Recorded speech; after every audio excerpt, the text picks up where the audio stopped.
Zodiac Deluxe is here, so let's see what's new. Hello, my name is Chubbo and I run Plus4World. As far as graphical updates, there are too many things to list. Thanks to Kichi's design, I think the game looks much better. Certainly it's a lot more colorful. So let's focus on the gameplay changes. Each room has a fixed number of enemies, and this number increases as you get closer to the time walls. Once an enemy is killed, it doesn't regenerate, so it's possible to clear out rooms completely. The player respawn mechanism has been rewritten.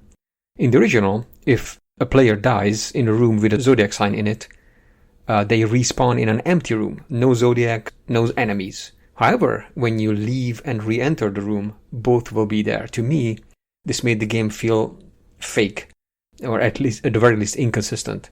So now, when the player dies, they respawn at the point where they entered, but the number of enemies in the room and the zodiac sign remains the same. The map has been reduced from 20 by 20 to 12 by 12. I think you'll find that even at this size the map is quite large. I've also edited some room layouts and made new room types. There's also a brand new map function, which can be accessed by pressing help.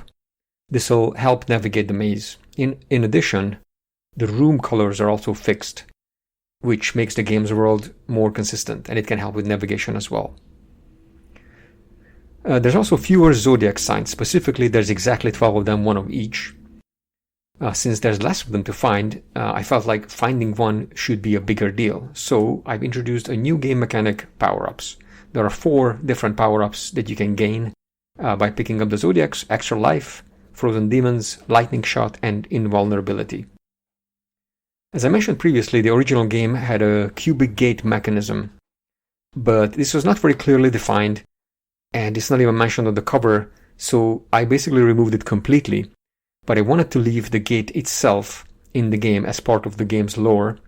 The cubic gate appears in the penultimate room and will only open once all the zodiac signs are collected. In the time waltz, you can no longer shoot. So shooting the undestroyable demons here was a very easy way to rack up score. You could basically just stand in one corner, shoot at them, and you would get 5,000 points for each demon not killed. And I didn't think this made any sense, so I removed it, and otherwise the scoring was completely overhauled. The deluxe version has an end sequence. I won't spoil that here. If you win the game will restart, and you can have another go, but the difficulty increases. Maybe some players will enjoy the extra challenge. It is not possible, however, to play indefinitely, because eventually the enemies will be too fast to avoid. So there are some other extras. There's an intro, which explains the game's backstory, such as it is.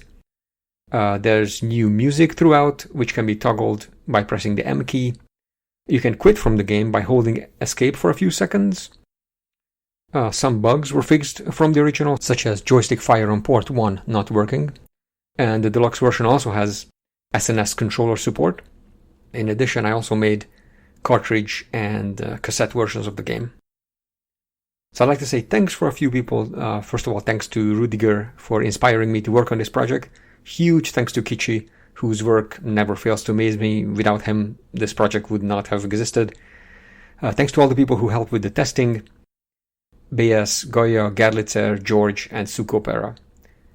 I hope you will enjoy this game.